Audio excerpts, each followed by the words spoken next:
Friends, please be seated. We have been very fortunate in these last couple of months to have had a chance to offer a Shearith beyond the range of opportunities to engage with thought leaders, rabbis, educators, musicians, tefillah experts, and bring them to Shearith by way of Zoom over the course of Shabbat. We welcomed Tal Becker, we welcomed Nefesh Mountain, we've welcomed Rakefet Ginsburg, the head of our Masorti movement, welcomed Rabbi Jacob Blumenthal, the CEO of the RA and the USCJ. We welcomed Rabbi Josh Warshawski, and today it is a great treat and delight to be able to welcome my colleague and friend, Rabbi Yoav Ende, directly from the Galil, from the Galilee, from Kibbutz Hanaton. Baruch haba, Yoav. It's great to see you this morning. Actually, this evening for you. Again, one of the small little perks of this, of having a different time, of being in different time zones. We can bring you on after Shabbat. So let me just say a few quick words to introduce Yoav, and we'll hear some Torah from Yoav, and we'll of course have a chance to dialogue with him a little bit later at the tail end of our service. But a few words about my friend here. Rabbi Yoav Ende is the director of the Hanaton Educational Center. He is the son of an Iraqi Jewish mother and the grandson of a conservative rabbi from Brooklyn. Rabbi Ende was ordained by the Schechter Rabbinical Seminary in Jerusalem in 2008. He received his BA in Jewish philosophy from Haifa University and an MA in conflict resolution and management from the Hebrew University of Jerusalem. He led the revitalization of Kibbutz Hanaton in the Lower Galilee in 2008 and is noted for founding a highly successful pre-army Mechina program, which is currently in its 9th year, as well as a wide range of educational programming for youth, young adults, and professionals from Israel and the diaspora. In 2017, Rabbi Ende was recognized with the Hebrew University's prestigious Flag Award for Tolerance and Understanding in the Jewish World for his work in the area of pluralism and religious tolerance at the Hanaton Educational Center. In addition to his role at the center, Rabbi Ende blogs for the Times of Israel about life in the Galilee and his personal vision for a pluralistic democratic future, and is on the editorial board of Mitzpeh, which is Hanaton's biannual periodical on Jewish thought. He lives on Kibbutz Hanaton with his wife, Shearith, and their 4 children. I figure we've known each other, we go back like 10 years or so. We've been doing stuff together since I started bringing groups to you at the Hanaton, and our friendship has developed over these years, and it's a real treat and honor to bring you here, Rabbi Yoav Ende, my friend. Toda rabba. Thank you very much. Shabbat shalom. Thank you for having me in your prayer and your kihlah. So it is a true pleasure. Have not been to Texas yet, but this is a beginning. And I want to talk about the parasha in a few words, but mainly talk about the essence of memory and forgetfulness. But before that, we know as Rabbi already said, we have a joint parasha between Parashat Terumah and Parashat Zachor.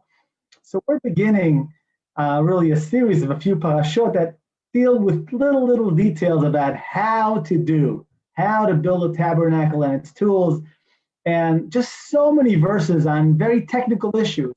And we ask ourselves, why? Why does the Torah tell us all this? This is not so interesting. We can find things that are interesting, but the overall essence of it all is not very understandable, if you could say that.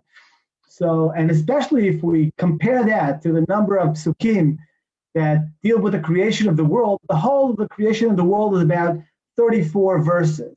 And how to build a tabernacle and its tool is about 400 verses. So that has to teach us something.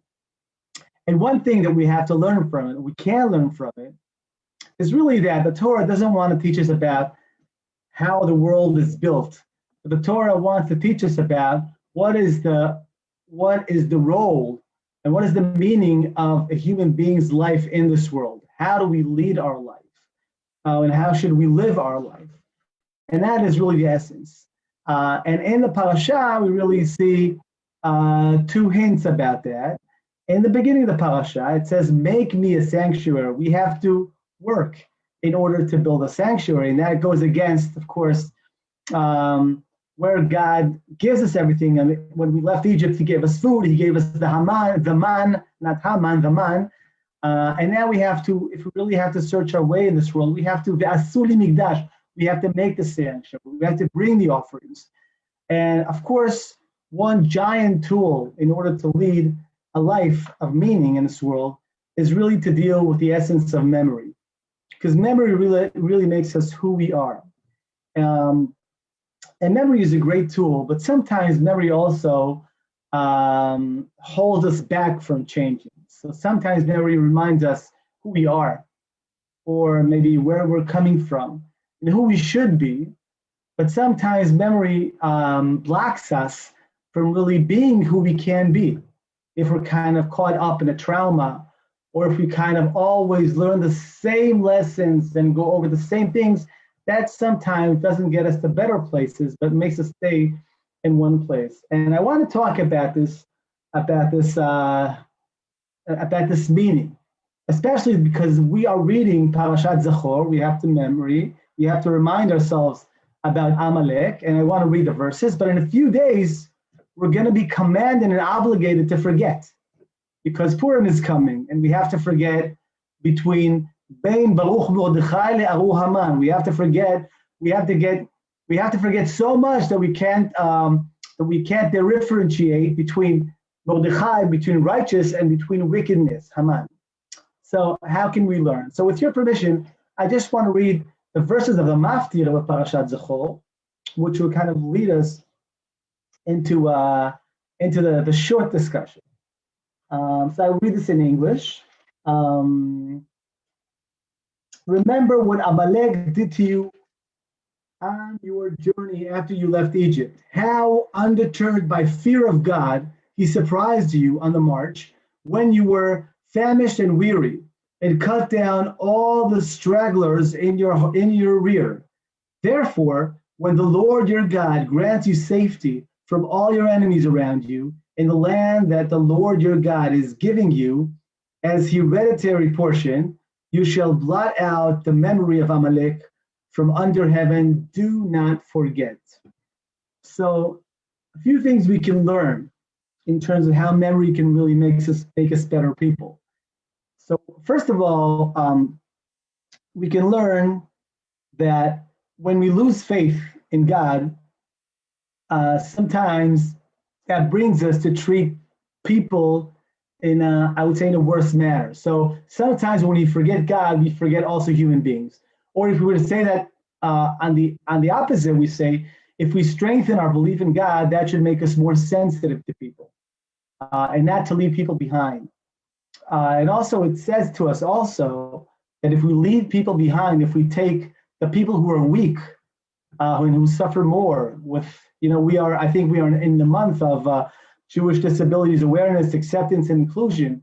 Well, if we take those people that have those disabilities for a variety of reasons and we don't put them in front of us, but in back of us, then of course they are left to danger, and that affects who we are. But if we go, I think one step forward with this, and we know that Amalek is not really a people. I mean, it was a people that really attacked the people who were from behind when the Jews left Egypt. But our sages already taught us that Amalek is not a people, because Sancheriv, which was a king of Ashur, with all the wars and all the revolts, everything was mixed up, and there's no such people as Amalek today. Amalek is an idea. And the Chassidut always say that Amalek is an idea that's within us. What are the things within us, whether it's our ego, or whether it's sometimes our cruelness or anger, what have you made that keeps us from being really who we are. So in order to kind of move a little bit forward and talk about memory and talk about the loss of memory, as you said, as I read in the end of the parasha, it says, do not forget, right? Do not forget Amalek, because you'll forget your world, you'll forget who you are, you'll forget the dangers. But as we know, in a few days, we have to forget. We have to forget in a few days. We have to forget. When we say Haman, we all say like boo, and why do we do that? In order not even to hear his name, to forget his name, to erase his name. And we know Haman is Amalek. So what does that mean, forgetting? Why should we forget, and how is that connected to memory? So as we say, sometimes memory can make us better people and sometimes not.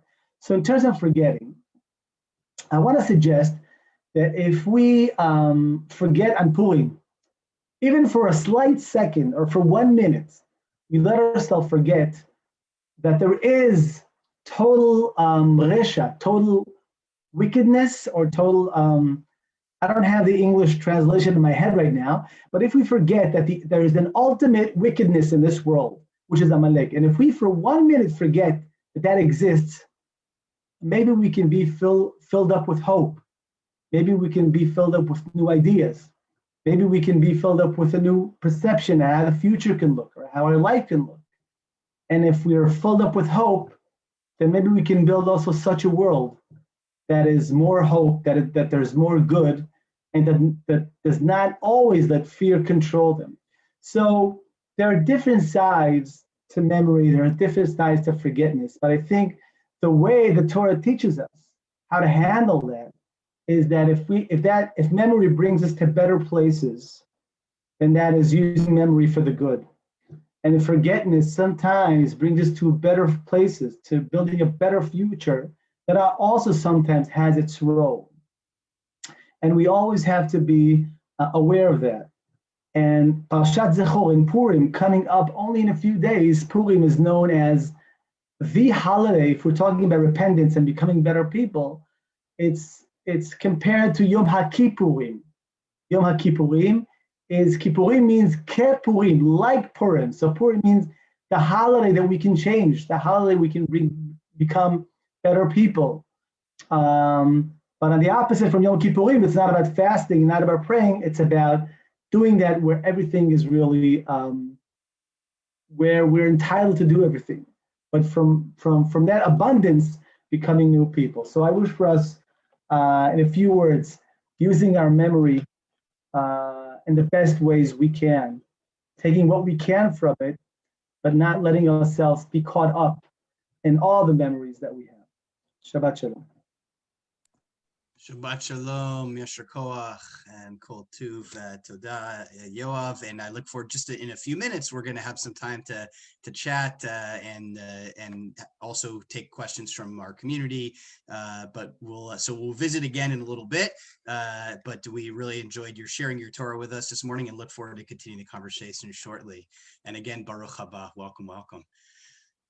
So, Yasher Koach Chazan, Shabbat Shalom to everybody once again. Baruch haba. Thank you. Yeah, okay. Friends, so once again, welcome to join us here, Rabbi Yoav Ende. And Yoav and I were talking last week. We were trying to figure out when we first met, and we think probably in 2010, about 10 years ago. I've been bringing groups to congregational groups to Israel since 2008, and my first and in 2010, I started taking groups to Hanaton. There are several people actually on our Zoom this morning that were with us when Shearith went to Israel on a mission in summer of 19. That feels like forever ago, by the way. But in summer of 19, we went, and I know the Davidoffs and the Cedars and the Coberts, who are all on with us, were able to visit Hanaton together. We met with Itai Kapsuto at the time. Yoav was not able to meet, was not available. I think he was away that day, but it's just been great to build a relationship with you over these last many years and keep bringing groups to Hanaton. And really, I thought we'd start off by really, in a sense, letting you introduce yourself and tell a little bit about your story, your journey. How did you become a rabbi? How did you get involved ultimately with Hanaton, and then start to give us a brief intro into Hanaton and what goes on there.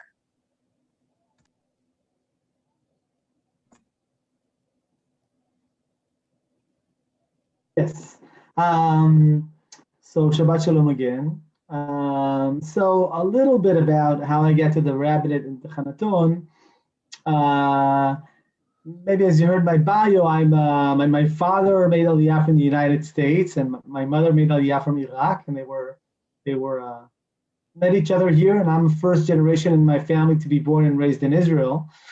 And coming from a family which is not either or, not Orthodox or secular, I saw my parents struggling a lot in order to build us institutions for me to grow up in, build a school, build a youth movement, build a congregation, build all the institutions that we need to grow up and get the education they wanted us to get.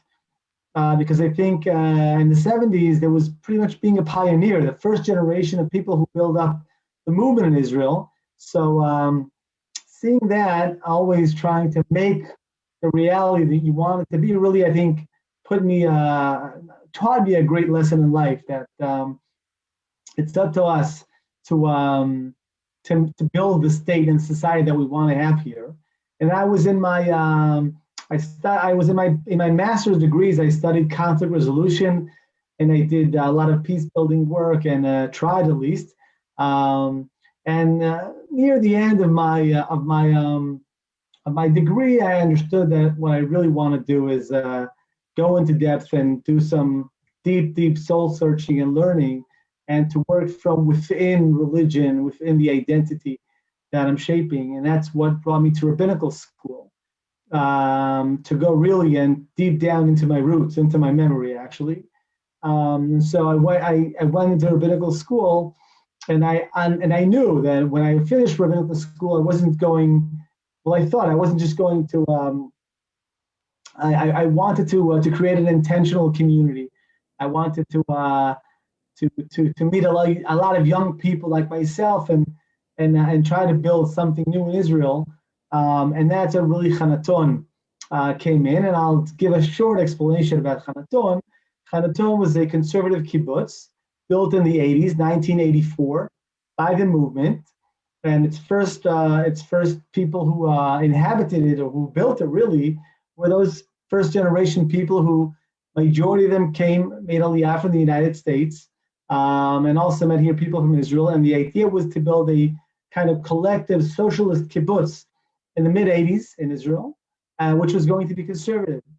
And it were great people and great ideas, but unfortunately the reality wasn't so good, so bright. For several reasons, the kibbutz movement was changing, and to make a long story short, maybe we can go back to it. But when I was finishing rabbinical school in 2008, Hanaton was really, it really was an empty place. There were about 9 members here, 9 individuals. It was a rundown place that really went into bankruptcy, and we saw the opportunity there because the structure was here. That's what brought us here, to kind of rebuild the community, rebuild the center, and try to create a model of pluralistic Masorti living in Israel that will take responsibility for its future. At least that's what we try to do. Great. So let me ask, so to help people understand a little bit about the kibbutz movement, obviously it's not what it used to be, right? So there's for a lot of folks, there's a classical vision of what kibbutz life is like, and maybe it'd be helpful to give people a little picture of how the modern kibbutz is quite a bit different than the classical vision of the kibbutz in the early Zionist experience. Right. So I'll do that also kind of in a nutshell. I want to say that 2/3 of the kibbutzim today in Israel are what we call privatized kibbutz, and 1/3 are still what we call collective kibbutz. It means that everybody works and gives their money to the joint account and get what they need, and they give what they can. So the privatized kibbutz is actually a different model of kibbutz life, which means that on your individual place, you have to make your living and what you're good at doing. But there are still communal commitments. First of all, we own the assets that we own together. If we know how to run them well, then we'll have money for the community, for education, etc. But what keeps it still a kibbutz, if you may, is that we are still obligated to one another on a basic level. But what means is that each money we put aside, which is called mutual responsibility taxes, and means that anybody who lives in a kibbutz, if he doesn't have money, if he doesn't have work or needs a surgery or needs help for any reason, and he's not able to take care of himself, then anybody in a kibbutz is entitled to get a monthly salary from the kibbutz.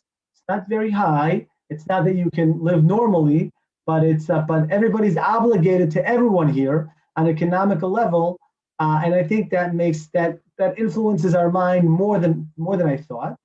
But I just want to say that kibbutz is a structure, and you can fill it up with good or with not good. So I think it's a good structure, but more than anything else, I would say it's an intentional community, like other communities, and intentional communities with economical obligations. Great. So maybe specific to Hanaton, can you tell us a little bit about the diversity that's present at Hanaton in terms of, you said it's right, it's an intentional community. It's a group of people who have over time come together and found common cause. But there's also a lot of diversity there, I understand. So how does that relate to also to Hanaton's Masorti approach, being as Hanaton is still the only Masorti kibbutz in existence? Yes, very much so. So I think it's part of really our idea. When Hanaton was built up, it was built up as a conservative kibbutz, meaning that anybody who came here had to be a member of the conservative movement, Masorti movement in Israel. And that kind of crashed down. When we rebuilt it, we understood that we want to be as inclusive as we can, that we are egalitarian, and we want to keep Shabbat as a community, but that we want to attract people here that define themselves in different ways, but find a home in an egalitarian setting, which is connected to the Masorti ideas. In other words, we, if you may, kind of suffer from Israel's dichotomy between secular and Orthodox, and it's sometimes much easier to live in either or. But we wanted to build a pluralistic community, which means that we have here people who define themselves as secular, but want Judaism to be a part of their life. We have your Reform Jews, conservative, modern Orthodox, where people just say, "Do not define me." So we all live as one community, pray in the same synagogue most of the time. And we find common ground because we want to create a model in Israel that is different from being either Orthodox or either secular. And we want to suggest that as a very meaningful model to Israel society and to the Jewish world. So that's kind of the diversity that you have here. So you have your people who, of course, don't observe Shabbat and don't eat kosher, etc. And you have your people that would like even a mechitza in their synagogue, which we don't have, but would sometimes maybe feel more comfortable in those terms. So I would say that diversity is our ideal, is not our compromise. So we're looking for those differences of people who can live together because we feel that in many ways that's what Israel needs today. It needs to see diversity not as a threat, but as something that is an ideal that we have to kind of work together with it. Great. I know when you're in terms of some of the mission of the kibbutz and your major projects, one of them is leadership training. Why are you prioritizing that in particular? Why is that such a major focus of the kibbutz? Well, I think, as you know, Israel is going towards its fourth elections in 2 years. And that's something that is very troubling, very, in some ways, depressing, or even kind of makes people lose their hope in the system. So leadership is extremely important. And we use that as the tool in order to kind of influence society, to create good leadership, to create young leadership. And we want to seize the people who are finishing 12th grade. They come here for a year. It's their gap year in order to learn identity building, to learn leadership, to learn what it means to be Jewish, what it means to be Zionist, what it means to be a human being. And we work with people after the army. And when I say leadership, I don't only mean everybody going into politics. But for you going to the army, become a commander, whether you're a woman or a man, educate. If you become a teacher, if you become a high-tech person, whatever you do, we ask the question not only, where are you going? Israel is a high-tech kind of society, and everybody wants to make it, and there are a lot of talented people here. But we don't ask the question, where you know where you want to get to. It's very, very individual. We also ask the question, who do you want to walk with? Kind of look to the sides, understand who you're committed to. So we want to build that communal leadership because we feel that there is a lack of leadership. In terms of not that there are not talented people, but there are people that in the liberal world, the word commitment is kind of foreign to them because it's a lot of what I want to do, what I want to make, and we want them to be committed, and we also don't want to make them lose hope of the place that they live in. So we see leadership through long-term educational processes as a very instrumental tool we hope with time to change our society and to bring pluralism and to bring the Masorti movement into our society, not only through synagogue, but through life itself. Great. I want to continue on the diversity track a little bit with a slightly different angle, which is you're living in the Galilee, which is I don't know whether people are in our community realize this. It's more than 50% non-Jewish is the Galilee. So how would you characterize Hanaton's relationship with the local Israeli Arab communities, and what do you do to build bridges there in your area? So yeah, that's it's a great challenge of our life here in the Galilee. I would say that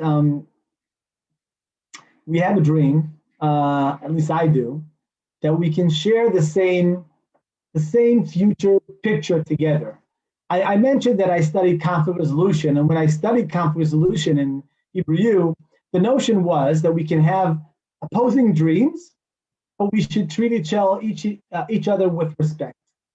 And what I understood with time is that if we hold opposing dreams, we'll really never get anywhere. The maximum is that we will respect each other, but really when push comes to shove, we're going to kill each other.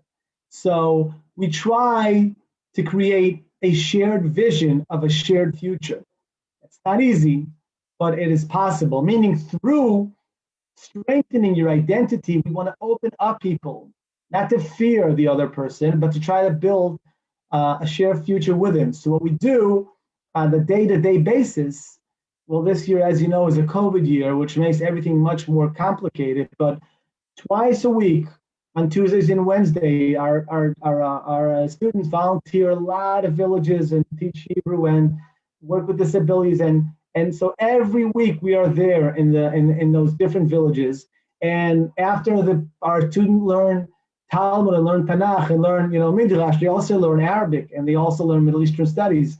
So basically, it's part of our Jewish identity to do the work with our neighbors.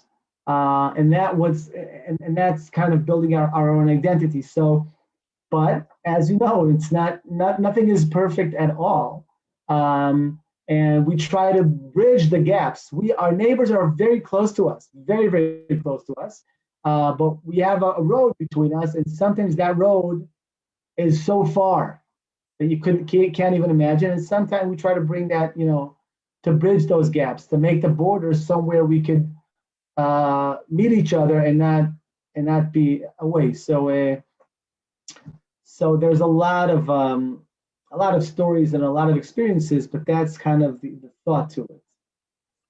It's great, and it's wonderful to hear that you're investing so much intentional energy in terms of trying to create those relationships, because I know it's a challenge for the whole state of Israel, right? Certainly not just the Galilee, but the Galileo seems like a good laboratory for trying to really work through that more directly and daily, right? Just in terms, simply because of the demographics, right? There's just very different community up there in terms of the composition of the area. Let's come back to leadership again for a minute. So one of the other things that y'all do at I got into text in there. I said y'all. One of the other things that you guys do is that JTS rabbinical students who are spending the year in Israel, when they start their year, they spend a few weeks, 3 to 4 weeks in the summer. At the beginning of their program, they have a full-on intensive seminar at Hanaton. So maybe you can tell us what's really important about that particular program and its goals. Okay, so that's a very, very special program to me, and I'll start by really a short story. When I was in rabbinical school in Shechter, we would learn from students from JTS and Ziegler. And the holiday of Tu B'Shvat came on, and we had a discussion about Tu B'Shvat. And I said Tu B'Shvat is about the fruits of Israel, and it's about, everything connected to the land of Israel. And my colleague, the student, said that Tu B'Shvat it's not connected to Israel, it's connected to nature. And we started to talk, and we realized the difference in the conceptions that we have with one another. But luckily enough, we liked one another. So it was a really deep discussion. But I really, really in my heart understood that sometimes we speak different languages. And I'm not even talking about Hebrew and English. I'm talking about conceptions about who we are connected to Israel. And, Israel is a living place. And I sometimes saw that in the young leadership in rabbinical school, there are notions that are drifting away from Israel, and also notions here in Israel that are drifting away from the Jewish people. Because even though everybody speaks English, not everybody, but a lot of people that speak English, the day-to-day life is very different and people just don't get it. And building Israel is building the Jewish people. It just goes together. So we want to learn from them and learn with them. So we bring them out of Jerusalem, which is it's a great city. It's our holy city, but it's only a fraction of what Israel is.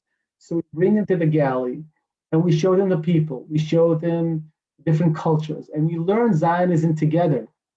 And again, we try to create a shared concept of what Zionism is. And those programs are always so special, not very easy sometimes. About, we feel you could be a critical person and a critical Zionist, but still stay a Zionist. And also we have to learn about the mindset and what affects people. So if we want to teach leadership, how can we do that without engaging in leadership of the Jewish center in the United States? So it's actually all part of the same idea, and we try to use the same educational methods and to make them meet our Israeli students and do some relationship building. So that's the another aspect of what we do here. And I just want to mention that all that is in a setting of a community, because the community is basis for everything. That means that they're hosted with families, and they meet the kibbutz members, and they pray in the synagogue with the kibbutz members, because you can teach in an isolated institution, but everything comes here within a community, because that's really the basis of all. So that's just I just want to mention that so I don't forget. Great. I just really to build off of the model you're talking about with the interaction that you had between, in fact, the story that you shared about with your JTS or AJU Ziegler colleague and sort of the take on Tu B'Shvat. So obviously even that's that was two rabbinical students, right, sort of seeing like things differently and sort of coming to discuss it. More generally, right, in terms of the relationship between Israeli Jews and American Jews, right? What do you think are some things that American Jews can learn from Israeli Jews? And what do you think are some things that Israeli Jews can learn from American Jews? Well, it's easier for me to say what Israeli Jews can learn from American Jews, because that I can say with my own experience. I could say that the great lessons. Well, as you know, a lot of people find their Jews in the United States, but I'm not going to say that. I want to say what I've learned is I see a very I would say I don't know the word in English, so I'll try to use another sentence.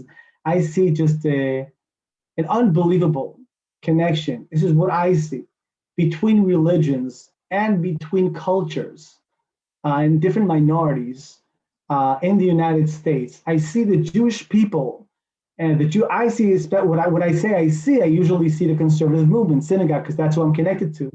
I see the connections between Christians and Muslims and Jews, and I see when something happens to another religion, the Jews are there time immediately.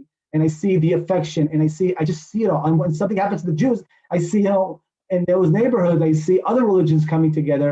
And that is a huge lesson for me.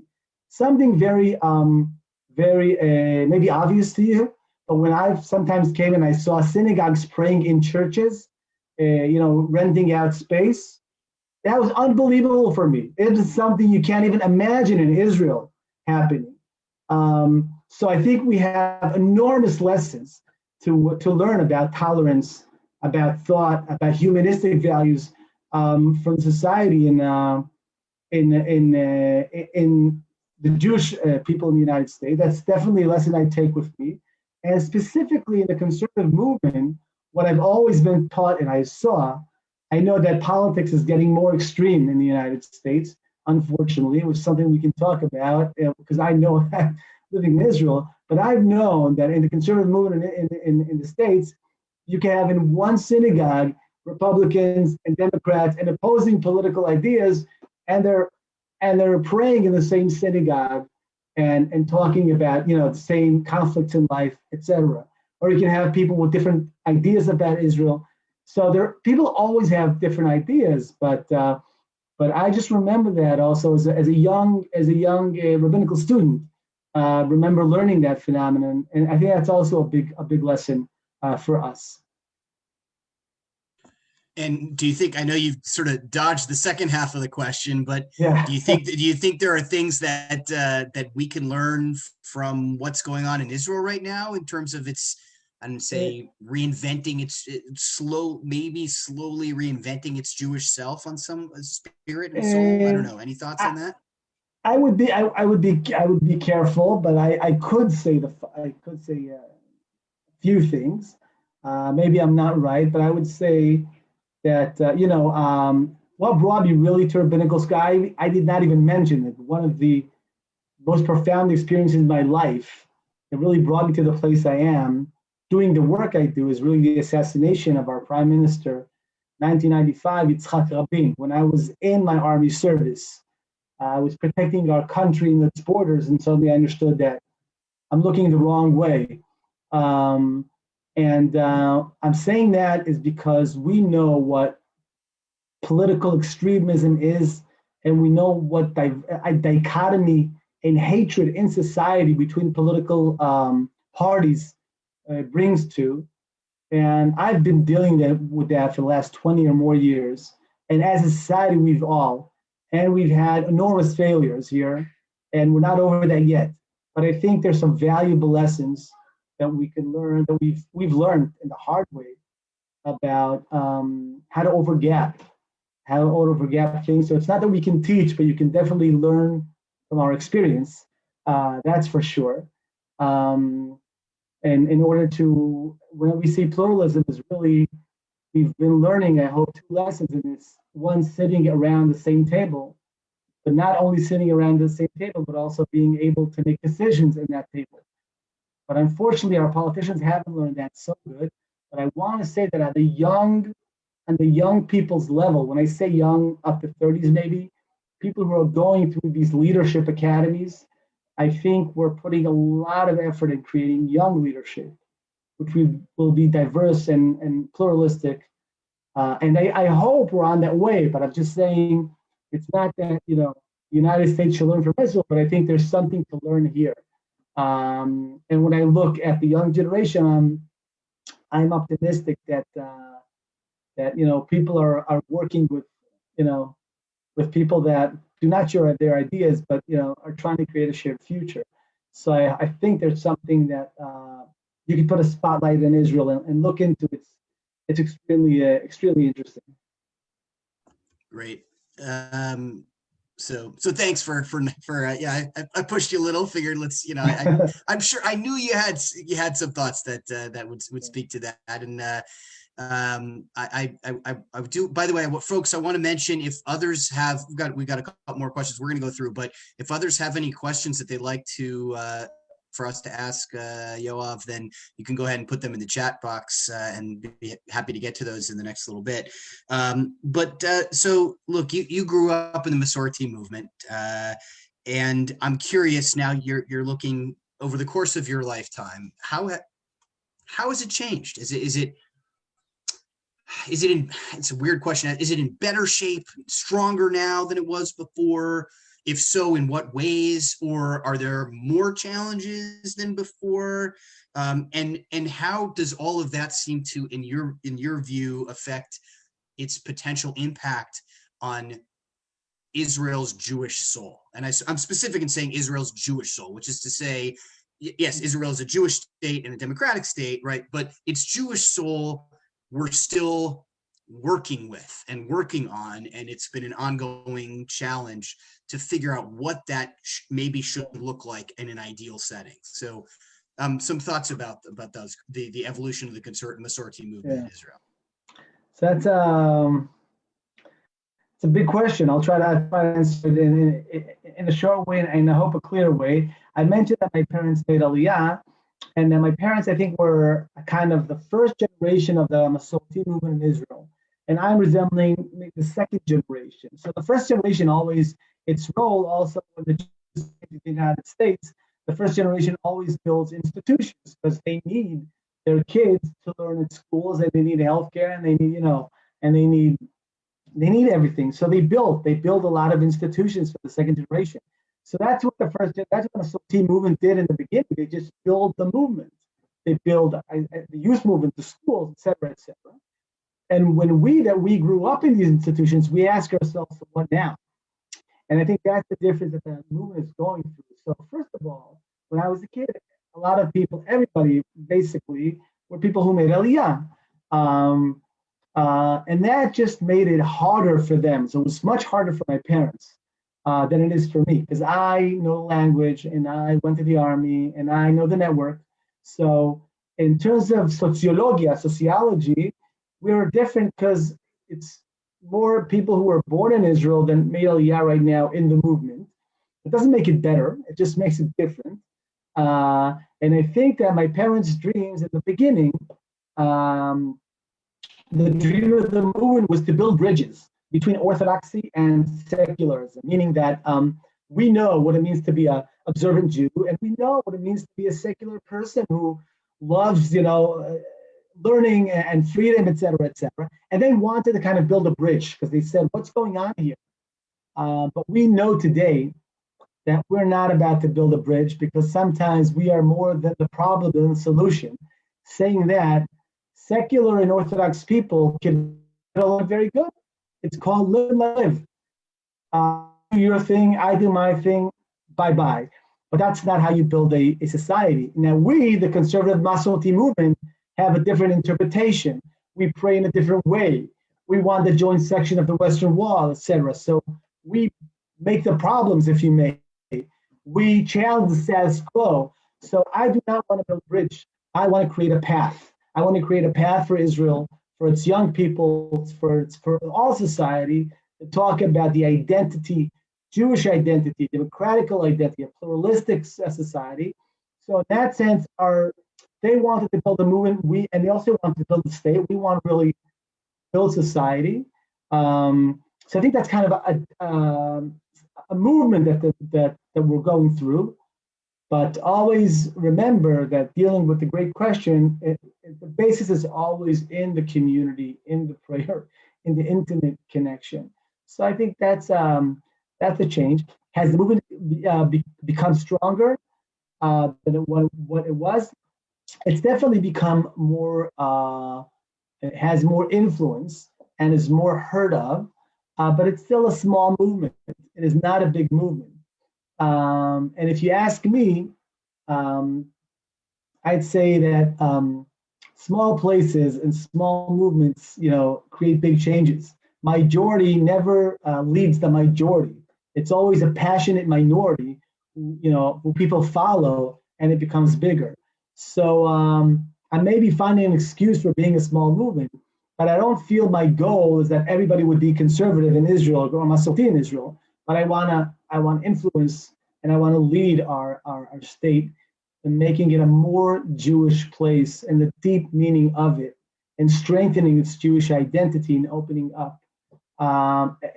This is my take on it. There are different takes on it, but I would say, just for you to know, that I'm really resembling people who grew up in the movement and are trying to they're trying to be one of its many leaders in Israel today. Thank you.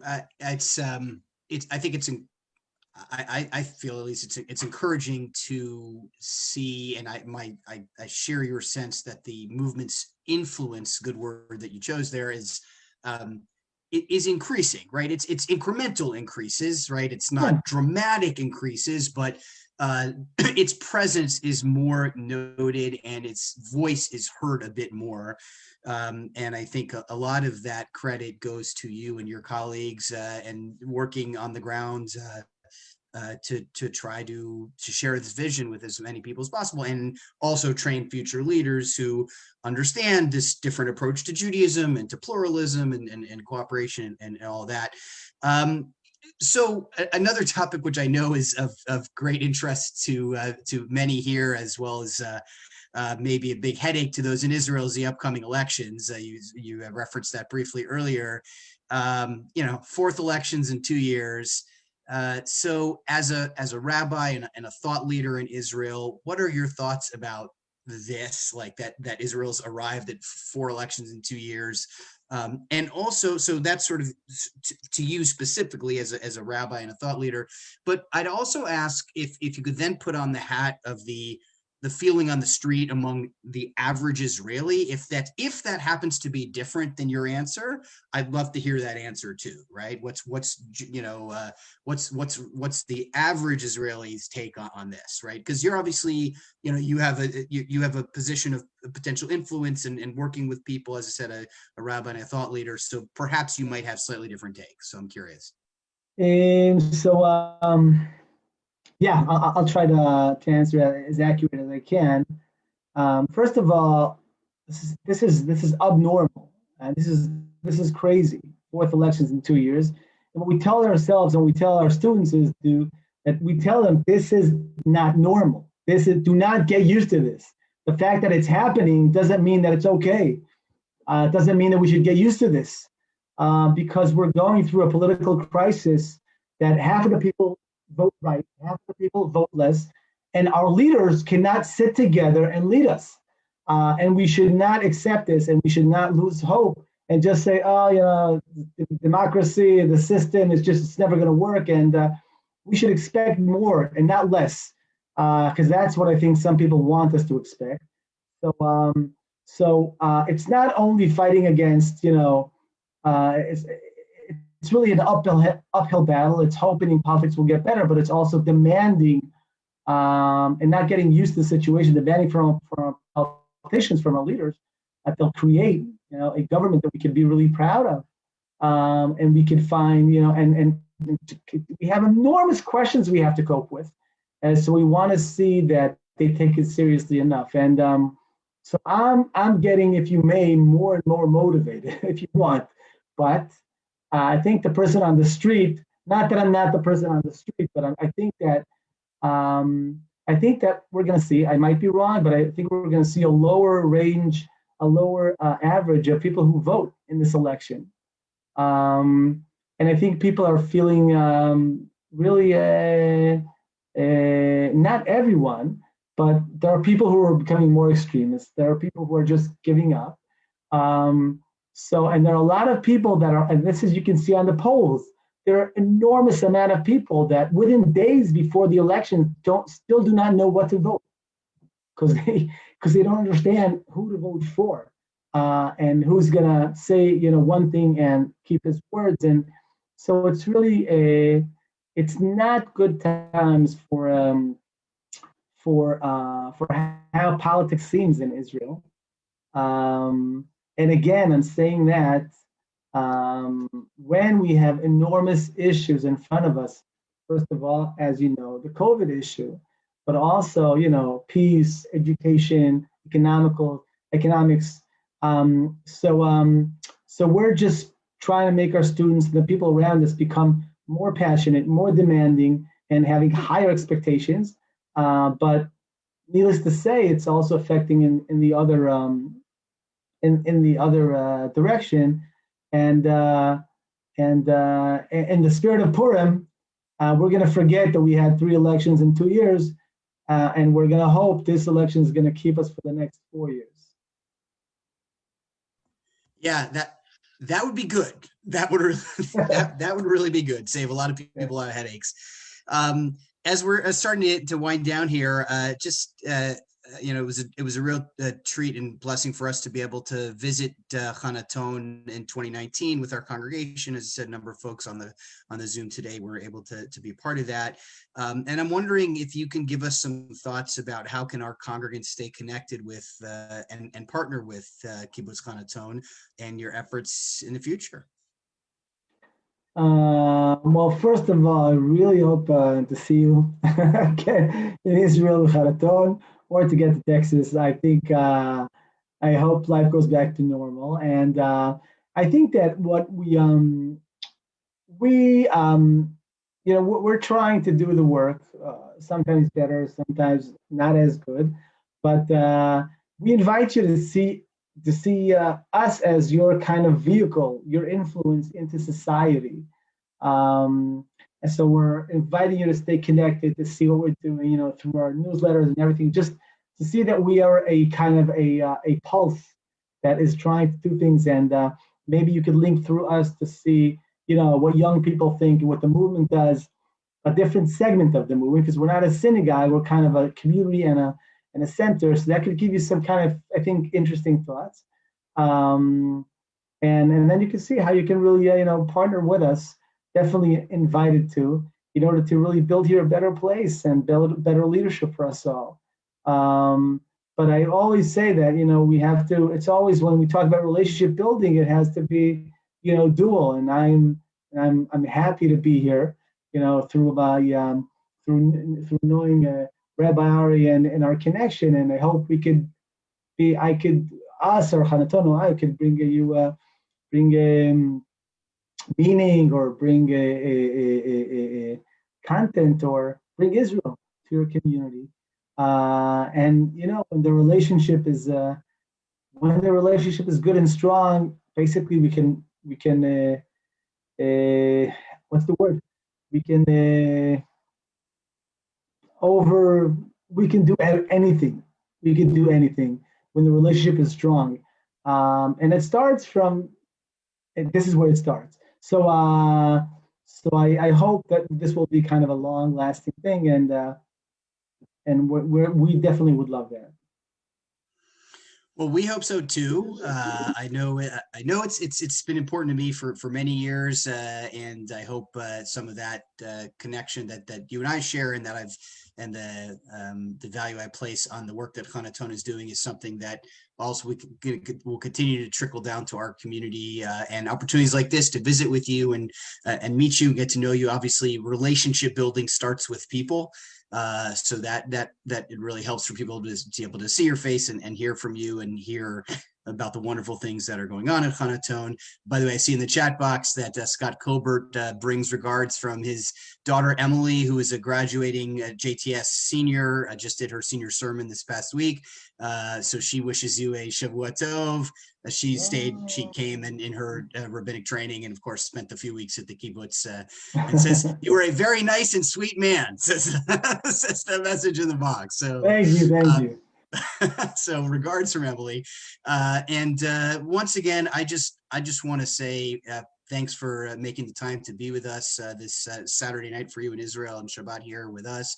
And I hope that at some point in the not too distant future, both will be able to have you come visit with us here in person, and we'll be able to go visit with you again with our next Shearith mission to Israel. Right. And in the meantime, we keep that partnership strong, and wish you lots of hatzlacha, lots of success in your efforts, and of course, good health for you and your family and your community. Thank you.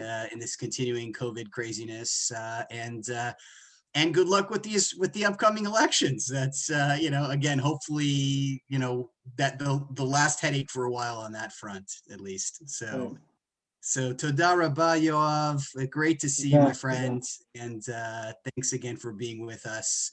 I see Shirley just posted that yes, she also sends her regards and thanks for hosting us in 2019, because she and her husband Bill were with us on the trip. So anyway, once again, everyone, Shabbat Shalom and Shavua Tov to our friend Rabbi Yoav Ende, and once again, Toda Rabbi, and we look forward, we say Lehitraot, we look forward to seeing you again sometime soon, God willing. Litraot, Toda Rabba. And I just want to say that I have heard, so Shabbat has just ended, so I heard some not good news about what's going on in Texas and weather issues and people not coping with that. So I just wish for everybody to be, I've heard it in a glimpse, so I just hope everybody be healthy and to get over this. So Shabbat Shalom.